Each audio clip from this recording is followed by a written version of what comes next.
thank you for being with us again. Last time we enjoyed having you.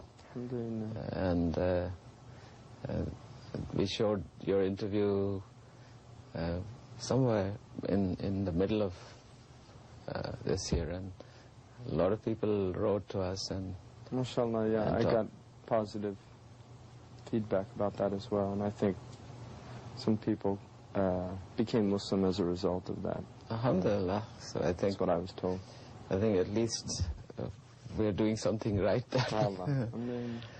Now you have been traveling and teaching. You're teaching Arabic. I do an Arabic course in England. I've been doing it the last 3 years. And it's a month-long intensive course designed to basically give people basic grammatical skills with Quranic Arabic. So why do you have to go to England to do it? I mean, in our own back. Part of the reason is because the English, there's a group there that's organized it, and each one of us can only do what we can do, and people in the United States,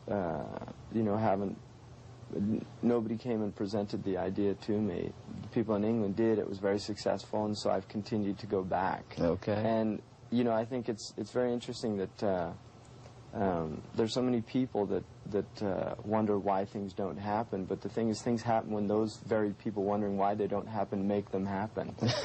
That's quite interesting. Yeah. Besides Arabic or teaching or learning of Arabic, Muslims in America are rethinking and looking at their educational systems. Do you? Right. Well, we're in a deep crisis. Why do you say that? Because of, just what's going on around this country. The escalation of violence in schools, escalation of violence. Sports is very interesting. The escalation of violence in sports, the escalation of violence in what they call road rage, all of these type things. People are very, very, exhausted in this country, and part of it is that they have not been taught skills of learning to deal with themselves, which is part of what education is about. It's not simply being fed, spoon-fed information for 18 years and then let out into the world to do something productive. Education is literally about nurturing the soul.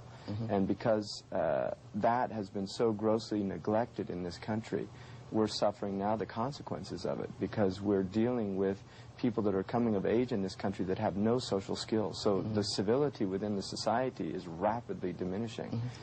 But why do you fault the society only? Because, look at our societies in the Muslim world. We have our own set of problems, which, if you look, though, traditionally, this is true, and part of it is our own educational crisis in the Muslim world. There's a deep educational crisis. On the other hand, if you still look at a large part of the Muslim world, the violence in the Muslim world tends to be group violence, and individual violence is still quite unusual in the Muslim world. It still does bring about some surprise and shock and concern within a community, whereas that's not the case in the United States. I think Muslims still, although there's, we have very serious shortcomings within the Muslim communities abroad and here. At the same time, I think there's still some basic human understandings there that the Muslims have that I think are lost in a lot of ways. What we have in the West is there's more of a group civility. The savagery tends to be at the individual level. I think with the Muslims, it tends to be quite the opposite. That the Muslims have not learned to work together as a group, as an organizational factor. But yet when you meet the Muslims at individual levels, it's often quite impressive, actually. Yes, but if you compare the so-called Western values with Islamic values, it appears that we have some very positive things, like the family values. Our families are intact. Our women can go out safely on the streets. People can take a walk at midnight and not be killed. Whereas you come to this part of the globe, you have a total disruption in that. But yet you are saying that our the kind of problems we have in terms of conflicts within us have a different basis. Would you sort of elaborate that a little bit? I think that we do. I mean, our problem, our trouble in the Muslim world definitely relates to social construction. We have not been able to create a functioning society in the Muslim world for some time now. I think there have been, but the Muslim world generally is in a type of just a massive post-traumatic stress still, from the impact of colonization, from the impact of the loss of sovereignty, and also from the yoke of despotic governments for several centuries. I mean, that definitely has an impact, and unfortunately many of our families have modeled the family structure on the despotic tyrant model. So we have a father, an authoritarian figure within the family that becomes like a despot and literally imparts those very models to his children, to his wife, and they become the oppressed within the social structure. And they move on to create their own families and again repeat the patterns. And these have very serious repercussions. But you see, the thing is that we, at least in the so-called Muslim world, the model of our societies and our government have always been that tribal, have always been more or less monarchies or feudal. I mean, these are... I don't think so. I don't totally agree with you. I'll tell you why. I think what happens when we read history is we tend to see history in broad strokes, and we really don't have access to the actual communities that were thriving in those. I mean, if we read about America in terms of, we're going to read about all the horrific statistics and all the terrible things and all the problems, because this is generally what history focuses on. But when you actually begin to go into communities, you get quite a different experience of, say, what Time or Newsweek gives you, right? So you're going to have some incongruences within experience. And I think that within the Muslim world, because it was a decentralized environment, you had thriving communities. Why do you say it was decentralized? I mean, in what sense was it decentralized? It was decentralized in the sense that, for instance, in the vast majority of the Muslim world, and this is still true, you can still go to areas, for instance, in Pakistan, in Morocco, in other places, where there are communities that are still reasonably organic communities that have not been greatly impacted on the dominant state structure. And there's still, it's neighborhoods, it's families that have known each other for centuries. There's human relationships they are functioning and they are working. Yeah. And this is part of human society. It's an integral part. Well, that is true. And going back to, say, Ibn Khaldun with the whole theory of Asabiya, and right. You try to make some sense of esprit de corps, right, the society. But if you look at history, despite all the things that you point out that there was a flourishing society around a central despotic government. That has been... because I don't think the impact of the government was as great as we see it in the history books. What I'm saying is that I really think that people were living in societies that were actually quite liberal in their own ways. That's my take, just because of my own experience being in certain areas of the Muslim world where the reach of government now, in which the tools of centralization are so much greater than they were traditionally.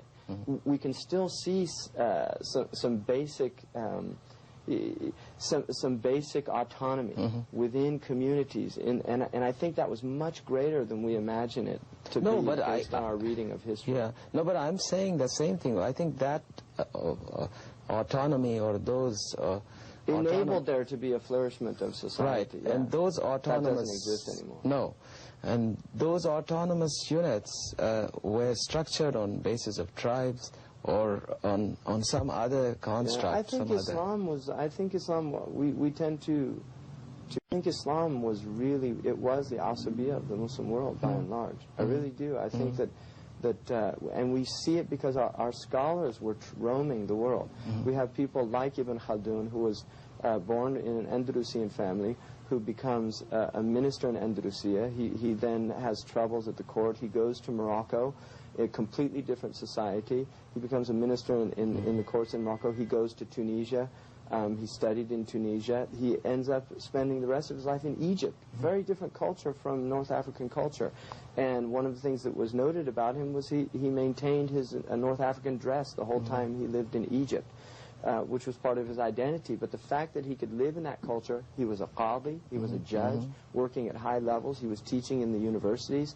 I mean, it shows you that there was a basic solidarity there that transcended tribe, class, and culture. Yeah. The same is true. Ibn Malik is a scholar who went from Andalusia and spent the rest of his life in Syria. Yes. The same can be said of Indian scholars who ended up living their lives out in the Hijaz. Many, many great scholars from India, muhaddithun and things, that would go and live, and they would teach the rest of the ummah. Yes. And this was part of our tradition. We were bonded by a religion, but also by a language, because the intellectual language of the Muslim world was Arabic, in the same way that English now, and Persia to a great extent. Many people knew Persian, particularly in the eastern part of the Muslim world, India, what's now Pakistan, and Persia, Turkey as well, and Khorasan and those places. But that was the, I mean, in India and Turkey and all of these areas where Persian became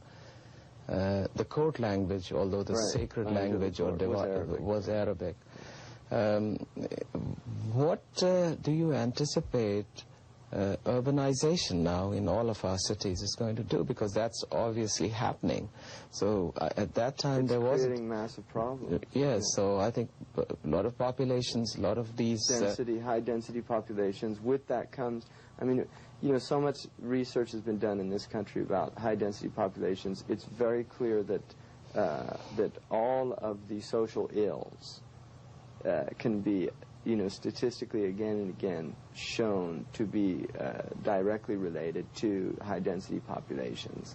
That the greater the density, the increase in the social ills, and in particular things like promiscuity, violence, breakdowns of families, divorce rates. In fact, now there's been really interesting research about volume, about the sound levels and problems. That cities that have very high sound levels, like traffic and these types of things, noise pollution, that there's much greater mental distress and domestic violence and things like this. And really, people are our nature is. You know, the way that we've been created in our nature is that we're beings that need some tranquility. We need what the Quran terms sakina, right? And the home is a place of sakina. The mosque is a place of sakina. But when you're living in environments in which there is no sakina, there's no tranquility, there's no space in which to enable that tranquility and that sakina to descend. You really create environments in which human beings cannot exist without literally becoming very seriously deranged but you see those problems that are showing up here with the pollution, noise pollution, all kinds of pollution, social pollution, if you might call it, those are escalating here. But if you look at our societies, as I'm reflecting on those now with you, there is one fact is that we have stunted economic development, unstable political systems, and a number of issues, unemployment and all of that, lack of opportunity. Right. And these people from their lands or whatever in the villages are moving into the cities, and they have nothing to go for. So crises. Yes. This is what it's going to happen. I mean, we're breeding fields, killing fields. You know, we're breeding we're breeding environments, hotbeds of serious social disruption and disorder, and it's not good. Yeah. The future does not look, it doesn't look good, and it doesn't look good for the man on the street in Cairo, it doesn't look good for the man on the street in Palestine, for the man on the street in Baghdad, yes. for the man on the street in Karachi. The future does not look bright. Yes, I mean, I think this is what I want to reflect with you at the but it doesn't end look of the bright millennium. Also for the man on the street in Washington, D.C. or Los in Angeles. Paris or in Los Angeles Right. or any of our major urban centers. So then this is a global crisis. We're in a global crisis. Yeah. We're in a global crisis. Yeah. And millennial fever, certainly in the West, not so much in the Muslim world, and nor in the Confucian world, as Huntington would have it. But millennial fever, I think, is a serious concern in the West. Because of the awareness of it, but our part of the world... People sense something's going on. I think even in the West, people sense... It's interesting that the Christian broadcasting focuses so much on the end of time, on the Armageddon, the doom and gloom scenario, that there's a real serious focus and emphasis. And many people are tuned into this. Oh yeah, that is their consistent theme. So I mean, Right. they've done that for a long time. And I think people feel it. People that live in Palestine feel that. They feel like these are major times. These are, these are serious times. Yes. However, in reflecting on the Muslim Ummah at large, where is the solution going to be? Where are we failing to connect with our faith and with the reality of this world?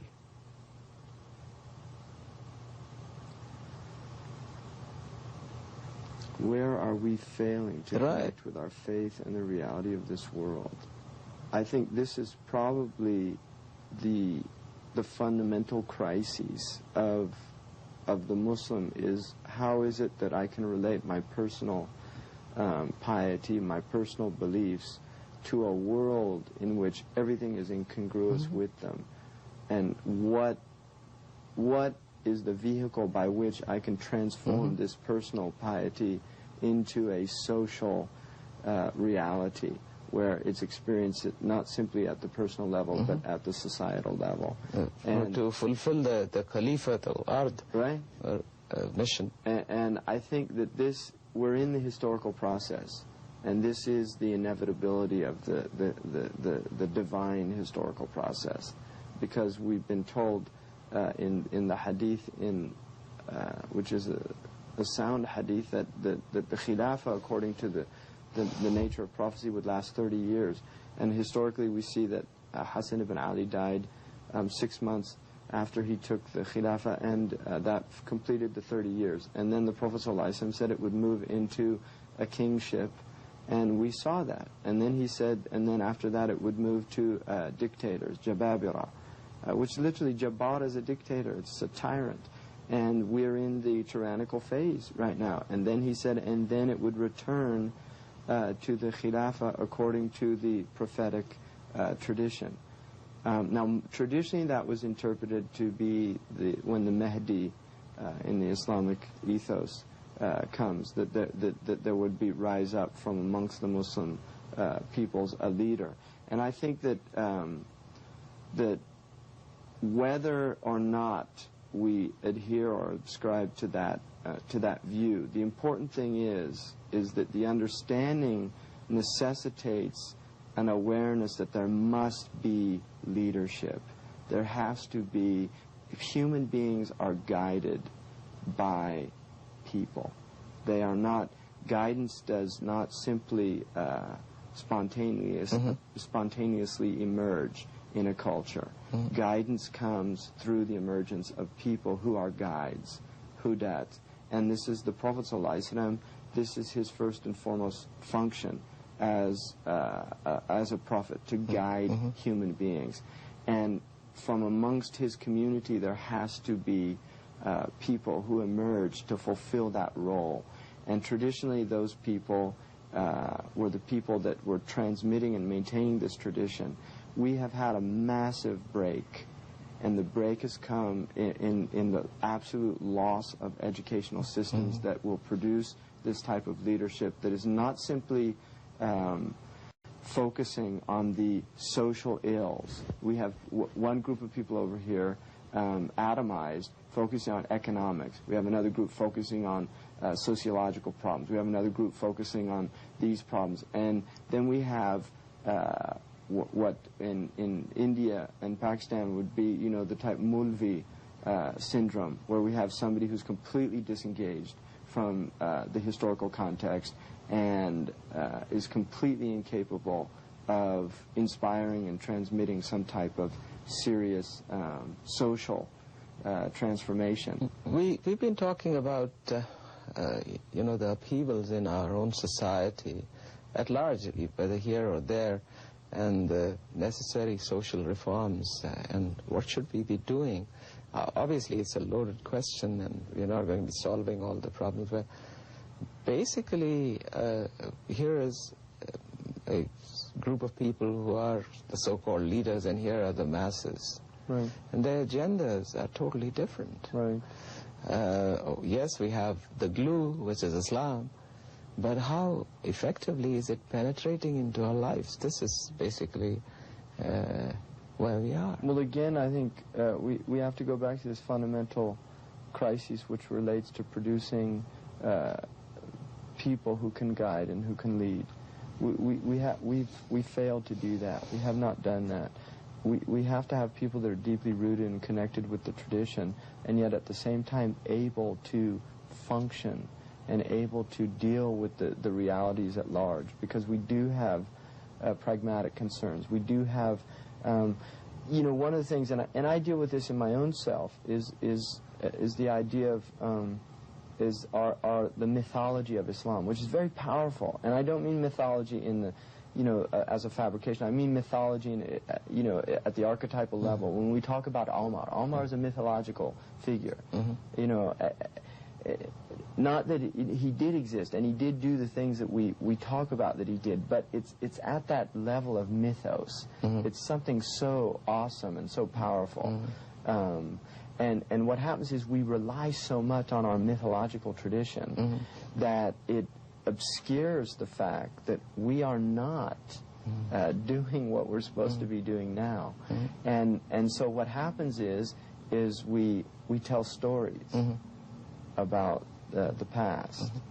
And the Persian poet, he said, don't be content with the myths of those who went before you. Go out and create your own myths. You know, so that people can tell the myths of this period, of the people that lived in this time, the people that come after.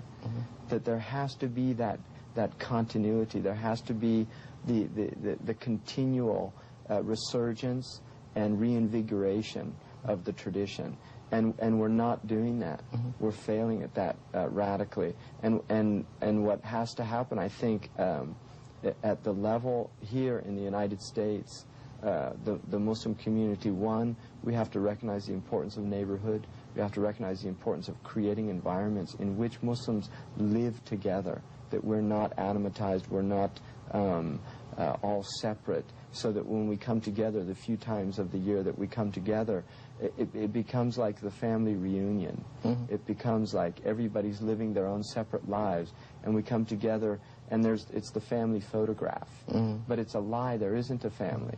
The only time there's a family is in America is at Christmas time or at Thanksgiving time. So we take the family photograph, and each one of us takes our copy home and put it on the mantle. But that reality doesn't exist.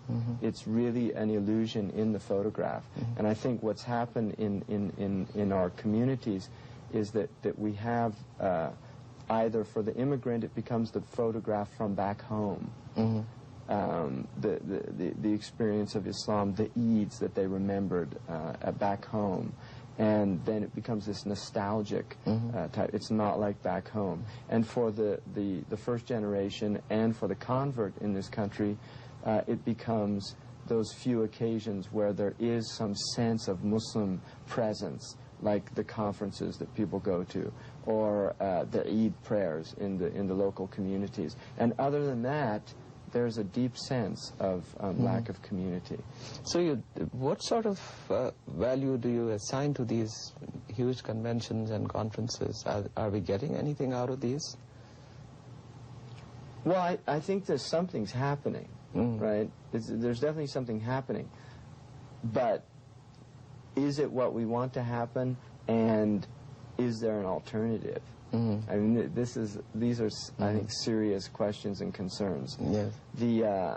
What I become very deeply wary of is when we start getting into the 90th annual convention, the 110th annual convention. Where is it going to? The Quran asks a fundamental human question: فَأَيْنَ تَذْهَبُونَ? Where are you going? We have to have vision. We have to have agenda. The Prophet ﷺ was not somebody that was moving in the dark. He was on a path, and he knew exactly where he was going. He knew where he was going in this world, which was to sovereignty, and he knew where he was going in the next world, which was to Jannah. And he maintained that absolute focus and conviction and absolute intention and purpose throughout his life, and never wavered. Never wavered. And we can see that was inculcated in the people around him because they maintained it. And there's a natural, dilution of that phenomenon as time passes on. But that always has to be at the forefront of, I think, any serious, committed Muslim, that we have to recognize there's a vision in this deen. Yes, but you see, all of us, all the so-called leaders, are saying the same thing, that we must have a vision. Every organization has a vision, and it goes back to the same sources that you and I will cite here. But yet, in terms of organization... Well, methodology, though. You see, in order to achieve vision, Paulo Freire, the South American teacher, said that if you have methodological flaws, they're ultimately flaws at the ideological level. In other words, you have to... if you stop right there, that is the basic criticism that has been offered about Islam itself by some of the scholars in the West. Right. That it hasn't worked. No, well, I mean, that's the...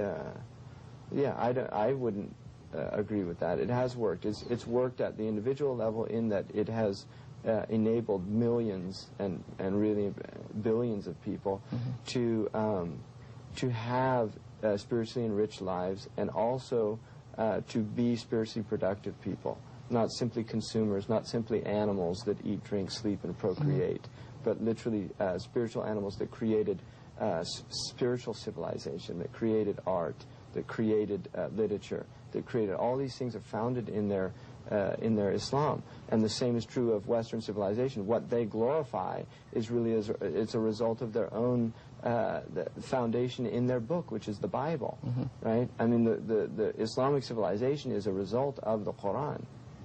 That is the foundation. So I would say that's definitely not true on the individual level. At the societal level, Islam has had its periods, there's no doubt, and we can witness and recognize them, and probably the last great one was Uthman Danfodio's phenomenon in northern Nigeria, in which there was an Islamic governance, or the jihad of Amir Abdul Qadir al-Jazairi in Algeria. Going back to the point we were discussing, the role of conventions and how the organizations here are working, you were saying something. Yeah, I think that the part of the problem, the fundamental problem with organization is what's known as the unspoken rule of organization, which is that whatever the mission statement of an organization is, there's always an ulterior statement, which is self-preservation. And so what happens is that it's the institutionalization of any idea or any, I mean, I don't like to use the word idea in relation to Islam, but of any vision. What happens when it becomes institutionalized is the vision itself becomes institutionalized, and it becomes secondary to the institution itself. And I think it was really worth studying is the Alcoholics Anonymous, because they have a 12 steps thing, but they have another thing which a lot of people don't know about, which is the 12 principles. And in it, one of the things they state is that their organization is a non-organization, and they talk about the importance of not allowing the organization to become the primary focus, that it has to be the people that are being served by the organization. And this is the crisis. How does an organization fulfill its functions as a service provider, as a facilitator for social events, for something to happen within a society? How does it facilitate that and not get in its own way by becoming the organization? Right. You mean without the hierarchy and without the sort of a territorial animal farm. Right. You see, all animals are created equal, and then one day, but some animals are more equal than others, right? So what happens is that you have this beautiful, wonderful vision, but suddenly we're dealing with people whose jobs now are at stake, with people who want to maintain a status quo, that people become comfortable within you. And this is a problem with any type of organization that is providing social services. Yeah. This is what's happening in the welfare state in America. I mean, social workers are notoriously burnt out, right? It becomes very hard for them to sustain that original. Many of them, the reason they went into social work was to help people. But after working within the institution, they become hardened and burnt out and become cynical. And this happens within organizations. There's a type of burnout that occurs because they begin to see the dirty politics of maintaining structures. You know, I mean, the Democratic Party, you know, the vice president calling up people to get fundraising. This is the type of cynical, you know, aspects of any major institutional organization. And the thing about Islam is based on purity of intention. Without purity of intention, there's nothing. We have nothing. That is the foundation. And to maintain that, you must maintain an Islamic understanding throughout. And once you begin to compromise those basic Islamic principles, I think you really go into very murky water. And I think that's one of the major problems with the organizations. But you see, you talked of 2 or 3 things, and every time you come back with a reply, it's so loaded that I want to chop it up in different sections. Now, you talked of animal farm sort of model, and so you think that our own organizations are infiltrated with this Orwellian, you know, functionality, or I may call it. Well, I think that happens. It's one of the pitfalls, and unfortunately, human beings are human beings. They're susceptible to it, and I think part of the way I personally am very wary of organizational work, you know, in this, because I can see what happens. You know, and the Prophet ﷺ, the way that I envision what he was doing was there was a deep vision, but there was a type of spontaneity that was constant in his presence. There was this sense that revelation is about to come. It's going to give us direction. And so I think a wonderful Quranic example of this is Musa alayhi salam. When he sees the fire, he tells his family, I'm going to go to the fire and get some fire to bring back, and maybe I'll get some news. But he goes there, and suddenly God wants to talk to him. Now, I think a lot of organizational people would say, I don't have time, I'm busy getting the fire. In other words, because we become so encumbered by these structures, we forget what the purpose of this whole thing is. And this is the tragedy. Musa was able to say, here's something infinitely more important than what my original intention was, and I have to be able to let go of that original intention in order to allow something to happen. And the nature of human societies is that we are organic creatures. I mean, you're a physician, you know, you can see the body is not working according to structuralist, mechanistic. It's very sophisticated, and there's spontaneity happening within the body. Stress is a spontaneous introduction that disturbs the body, and there are spontaneous reactions to this new thing. If we're always focused on this structural model, and America is a wonderful example of that, yes, it does function, it does work, but at a very serious cost, at a very serious cost. And you lose humanity. You lose the humanity of people. So, in other words, to restate your I know you're promoting organized anarchy. In a sense. In a sense. In a sense. Yes. And I know it's to some people it just seems so crazy. Does seem so. In looking at the end of the millennium and the need for reforms, we've been talking about it. The West is now talking of Islamic resurgence, and do you see any evidence of that at all? Well, I think there's no doubt that something is happening, and I don't think it's just within the Islamic world. There's a book called The Revenge of God, which chronicled the rise of religious spirit all over the world. It's not only happening within the Muslim ranks, it's happening within the Jewish tradition, it's happening within the Hindu tradition, it's happening within the Christian tradition itself. There is a basic attempt. People are recognizing that there's very serious imbalances in the world, and a lot of people are attempting to grab onto something that gives them a sense of security. Now, iman in Arabic is related to the word aman, which means secure. People feel secure with iman. It's part of the human nature. So I think because of the incredible insecurity that we're having in our societies right now, there is a sense that I want something that's going to give me security, and I think this is part of the fitrah of the human being. I mean, this is the way we've been created, and so there is a return to religion. But part of the trouble is that religion now has there are so many filters that what is this? What is Islam? I mean, I think a lot of Muslims really don't have a strong understanding of what our tradition is. Now, talking of just religion per se, now we're talking about return to religion at the end of this millennium, mankind looking for something. I mean, if you look at any religion, I suppose you would look at it in these three dimensions. At least I do. One is the intellectual part of it, which is rationalism, and the other one is the super rational, right?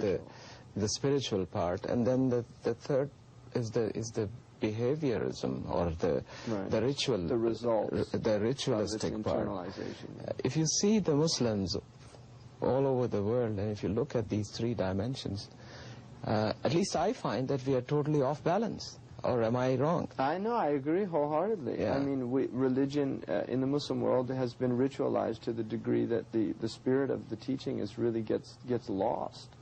And I think part of the problem is because we're living in societies that there is a great deal of social anarchy, and people feel it within their lives. That ritual is something that gives us a sense of order.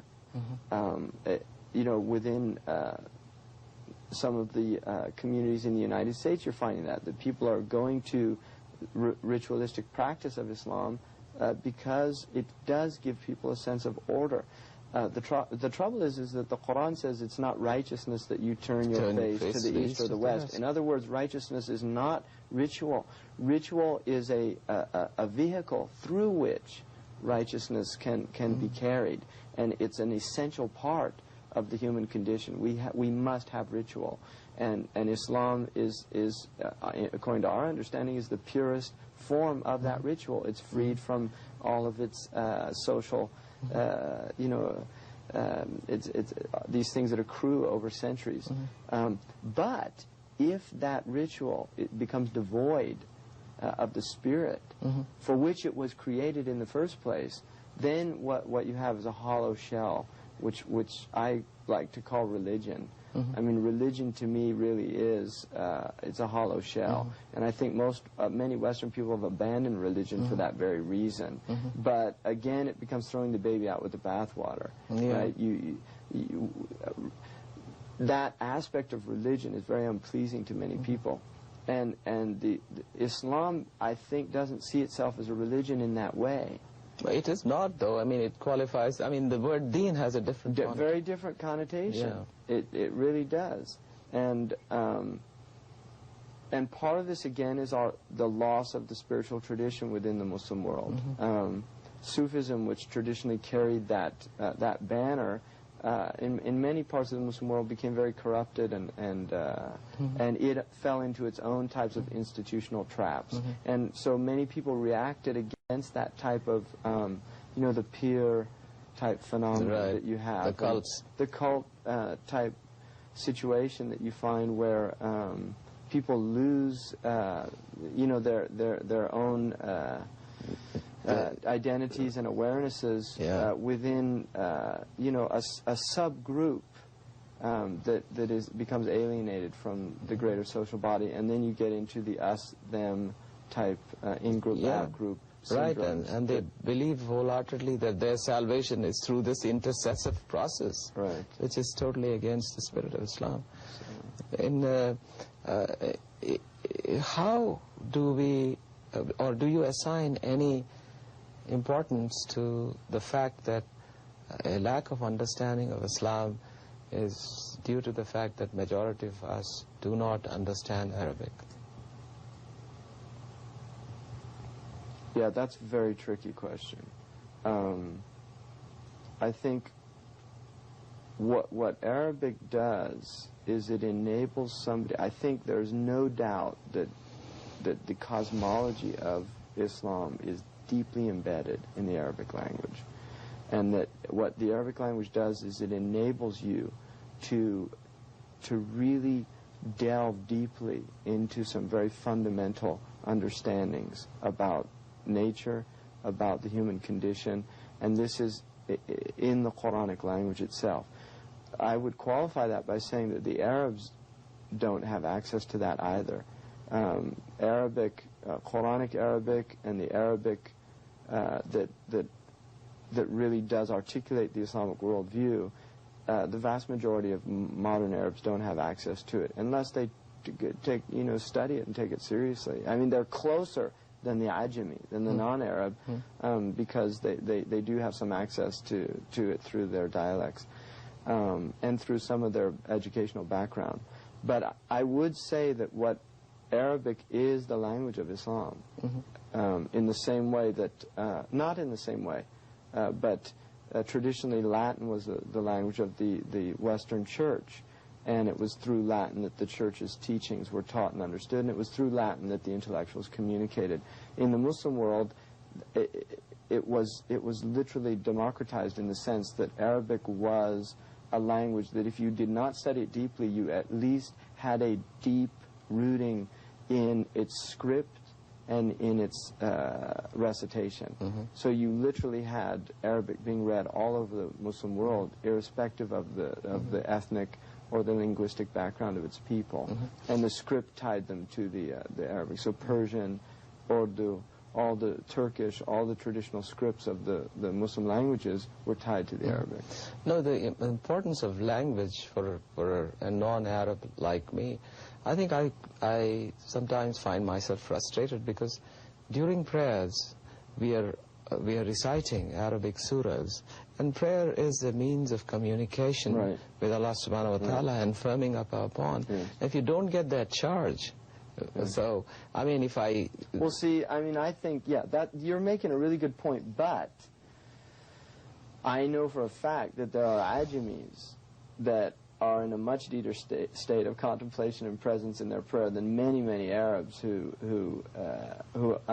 can understand the Quran, but they're thinking about their checkbook, they're thinking about their their bank account, they're thinking about, in other words, what we're dealing with there transcends language, and it moves into the realm of the heart, and the preoccupation of the heart is a crisis that I think transcends language, because you and I can not understand the same language, and yet we can be communicating at the level of the heart, and this happens, and I've had this experience in my own life, so I know it's true.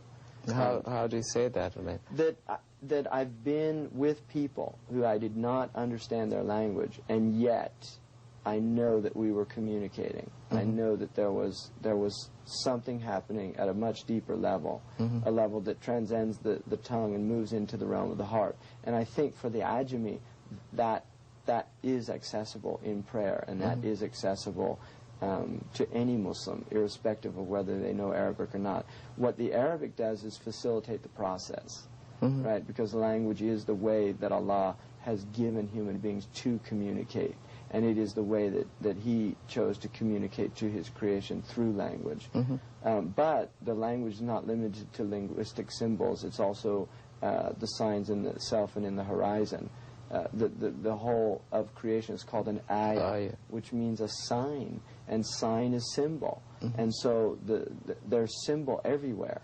And Arabic is, they are the symbols through which the Quran was communicated. But the substantive matter that is being communicated, right, is beyond language. Well, I agree. I mean, the reality of God, or whatever the reality is, could never be contained in any vehicle, whether it's language or anything.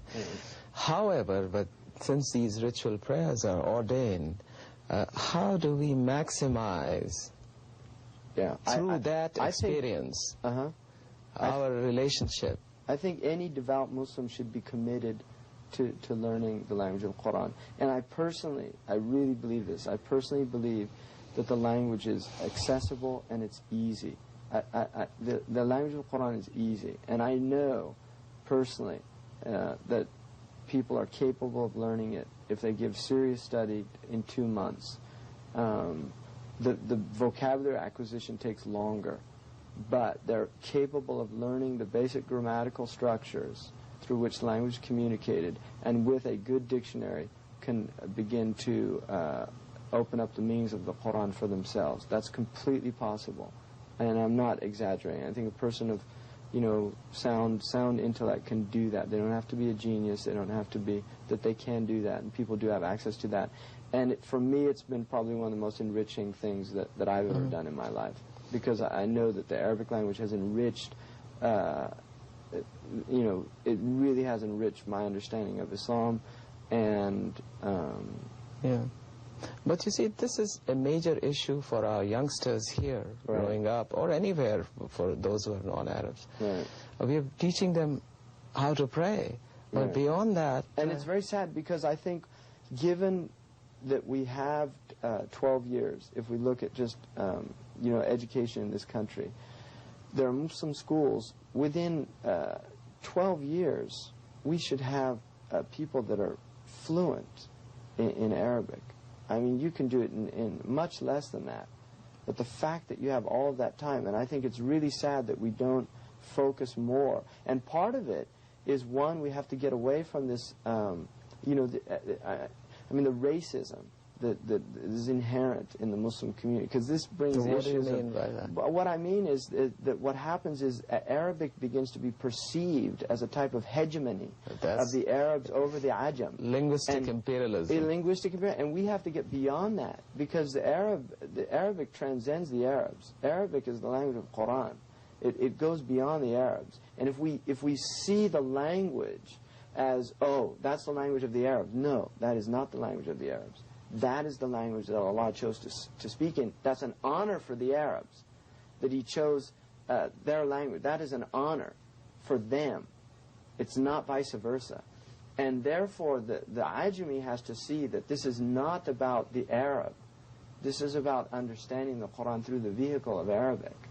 And so what happens in some of our Muslim schools is that somebody, maybe from the subcontinent culture or some other culture, they say, well, no, I want them to learn Urdu, right? Or I want them, why are they learning Arabic? See, we have to get beyond that. This is not about Urdu.